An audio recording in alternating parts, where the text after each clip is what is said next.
Hello friends, subscribe to our channel GDC and press the bell icon for more updates.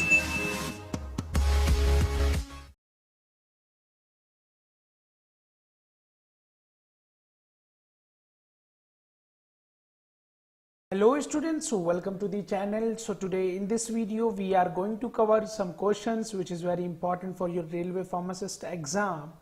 So here we have first question is that which is greater than number 4, and the options are option A is 5, option B is -5, option C is 1/2, option D is -25. So which number is greater than 4?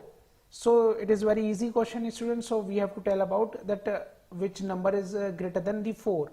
So the correct answer is 5. So how it is possible that we just tell you that 1, 2, 3, 4, 5. This is the positive side, okay, and this one 0. So here -1, -2, -3 or -4. So this is the series one. So the number is greater than 4 is 5. So moving on the next question. The drug is used in the treatment of hookworm infection is A is ivermectin, option B is albendazole, option C is metronidazole, option D is nicotinamide. And the correct answer for this is that which is the drug is used for treatment of hookworm infection is albendazole. So let's discuss with the help of explanation. Here the worms are given and the drug of choice. What are the drug of choice is this? So for round worms and hookworms and threadworms, the mebendazole, albendazole and pyrantel are the drug of choice, and for tapeworm the praziquantel, nicotinamide and albendazole, and for whipworm and guinea worm the metronidazole is the drug of choice. So albendazole is the correct answer for hookworm infection. So moving on the next question. The part of the instrument used to hold the sample is called as option A is prism, option B is cuvette, option C is source, option D is filter. So the part of instrument used to hold the sample means which one is the part to hold sample? The correct answer is cuvette. Cuvette is used to hold the sample. So here we have just explanation that cuvette is a sealed at one end and made of a clear transparent material such as plastic, glass or fused quartz. Sometimes students the question asks that which material is used for the making cuvette, and cuvettes are designed to hold sample for spectroscopic measurement. It is like this, students, the shape of cuvette is like this. So it is sealed from one end and we can pour out the sample here like this.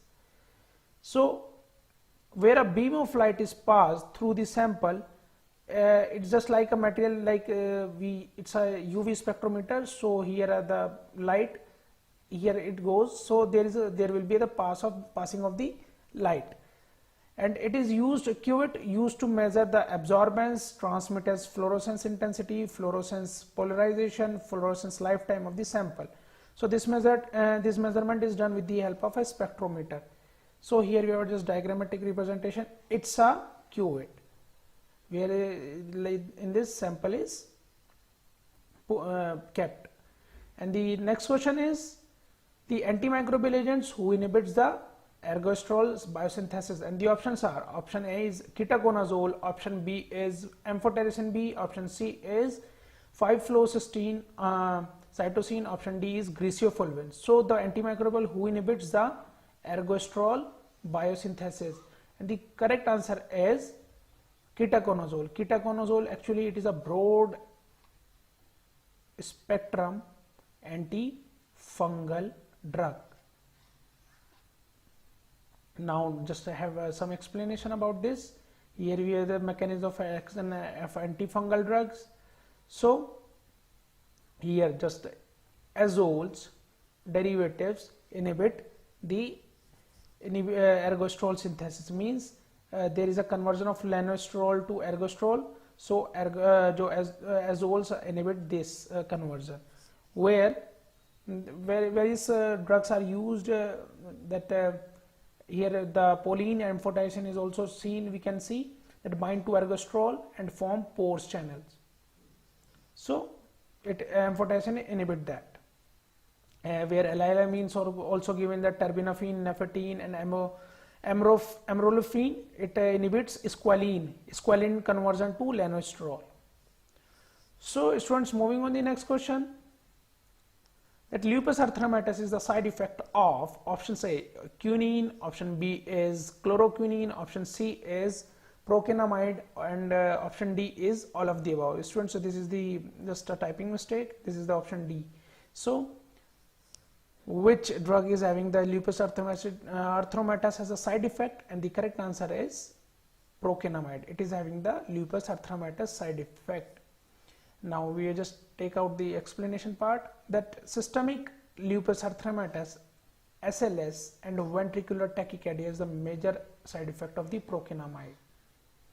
So loss of vision, loss of hearing, myopathy and photosensitivity is the major side effect of chloroquine, and the hypoglycemia is the major side effect of quinine, and it contraindicated in myasthenia gravis.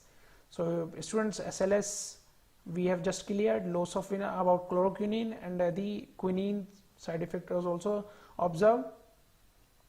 So now next question is, an antimicrobial preservative commonly used for nasal solution is, and the options are, option A is benzalkonium chloride, option B is sorbic acid, option C is thiomersal, option D is phenyl mercuric acetate. So an antimicrobial preservative commonly used for nasal solution, and the correct answer is benzalkonium chloride is used as antimicrobial preservative for used in nasal solution. And here we have just explanation on this, that recent studies have suggested that benzalkonium chloride, an antimicrobial agent used as a preservative in nasal sprays, and it is due to lack of deleterious effect on the nasal ciliated epithelium as compared to other preservatives like thiomersal, phenyl mercuric acetate. Means these are very having side effect in comparison to benzalkonium chloride. So benzalkonium chloride is used as a safe preservative. And one of the commercially available nasal spray containing benzalkonium chloride is a saline nasal spray. So it's all about this question. Moving on the next question, name the sun observing satellite launched by NASA. And the options are, option A is Iris, option B is Krasnodar, option C is Corona, option D is Sunset. So which is the correct answer? The correct answer is the Iris. Iris is the sun observing satellite launched by NASA. Here next question is, that paste consists of, option A is 70% of soluble powdered substance, 50% of soluble powdered substance, option C is 50% of insoluble powdered substance, and 10% of insoluble powder substance. So paste consists which one? So it contains 50% of insoluble powder. Here we have just explanation on this, that paste is the semi-solid preparation intended for external application to the skin. Generally, pastes are very thick and stiff. They do not melt at ordinary temperature and thus forms a protective coating over the area where they applied. They are mainly used for the purposes of antiseptic, protective, soothing, and paste is about 50% of insoluble powdered substance, which is the correct answer. Here we have just paste diagram. Now the next question is, the study of granatology is related to which of the following? Options are, option A is child infant, option B is female, option C is disease of skin, option D is old age. So the study of granatology is related to the following. So the correct answer is, it is related to the old age. So here we have just explanation on this, that the scientific study of old age, the process of aging and the particular problems of people is called granatology.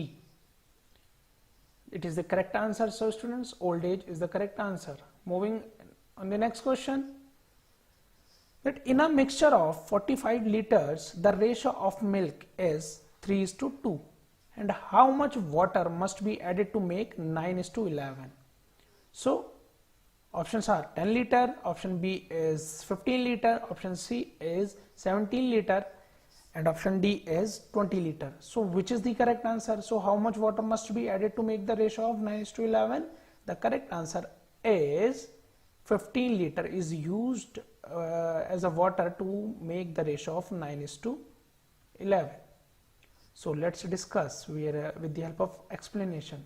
Here we just explanation, students, that milk water is equal to 3:2 and 3. So new ratio milk and water is 9:11. So milk and water is into 9:6. New milk water is 9:11, means 9 plus 6 having 45 liters and 15 for 45 liters. So 1 for 3 liters. So we'll n minus 6, R is equal to 5 is equal to 3 into 15 liters. So 15 liter water is added to make 9:11 ratio. So now next question is, the protein part of enzyme is referred to as, and the options are, option A is haloenzyme, option B is apoenzyme, option C is prosthetic group, option D is activator. So the protein part of enzyme is referred to as, the correct answer is apoenzyme. The protein part of enzyme is referred to as apoenzyme. Just try to memorize that protein, apo. And here we have just explanation that apoenzyme, here we just apoenzyme and holoenzyme explanation, an enzyme that requires cofactor but does not have an one bound. An apoenzyme is an active enzyme. Activation of the enzyme occurs upon binding of an organic and inorganic factor, where holoenzyme is an apoenzyme together with its cofactor is completed and catalytically active. Most cofactors are not covalently bound but instead are tightly bound. However, organic prosthetic groups such as iron or vitamin can be covalently bound, and examples of holoenzymes include DNA polymerase and RNA polymerase, which contain multiple protein subunits. Here we have just diagrammatic represented apoenzyme, that is a protein portion inactive, and here we have the coenzyme, cofactor, non-protein activator. So it's a substrate and it's a holoenzyme. Whole enzyme is an active form. So students, it's all about this question. Moving on the next question, that which one of the following anticonvulsant acts by blocking T-type calcium channels? And the options are, option A is ethosuximide, option B is immunostilbenes, option C is lamotrigine, option D is topiramate. So which is the anticonvulsant drugs acts by blocking T-type calcium channels? So the correct answer is ethosuximide. Ethosuximide is used to block T-type of calcium channels. Now here we have just explanation that the mechanism by which ethosuximide affects neural excitability includes block T-type of calcium channel and may includes effects of the drug on the other classes of ion channel. So the ethosuximide is the correct answer. Now next question of this is, immunoglobulin has 2 light chain, 2 heavy chain, option C is disulfide bond, or all of the above. So immunoglobulin has all of these, means 2 light chain having, 2 heavy chain also, and disulfide bonds. So let's discuss with the help of explanation that structure of antibody immunoglobulin. Immunoglobulin are the molecules are glycoproteins composed of heavy, light chains are held together by a combination of non-covalent interaction and covalent interaction and disulfide bonds, forming bilateral symmetric structure. It's just like a structure. So students, it's the means it contains heavy, light and disulfide bonds. Now next question of this video, which one of these blood group is universal donor? And the options are, option A is AB, option B is A, option C is O, option D is B. So which one of these blood group is universal donor? And the correct answer is that O is the universal donor. O is UD. Just try to memorize it. O is UD. Here we have just a simple explanation on this, that blood group O negative is regarded as the universal donor. O negative. This type of blood group can be given to anyone, very useful during an emergency. On the other hand, blood group AB positive is regarded as the universal recipient. The actual universal blood group is O negative, for it can donate blood to all blood types commonly found regardless of the Rheus factor. And the universal donor is blood group O negative, and O plus contains the Rheus factor which you can form antibodies against. So it's all about this question. Moving on the next question, that which is the oldest organism on earth?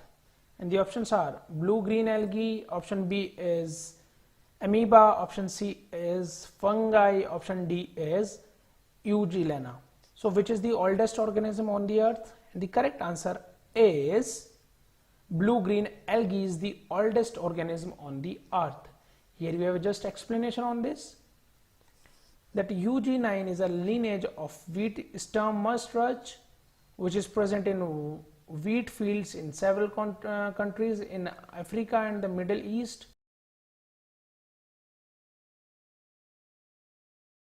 Thanks for watching.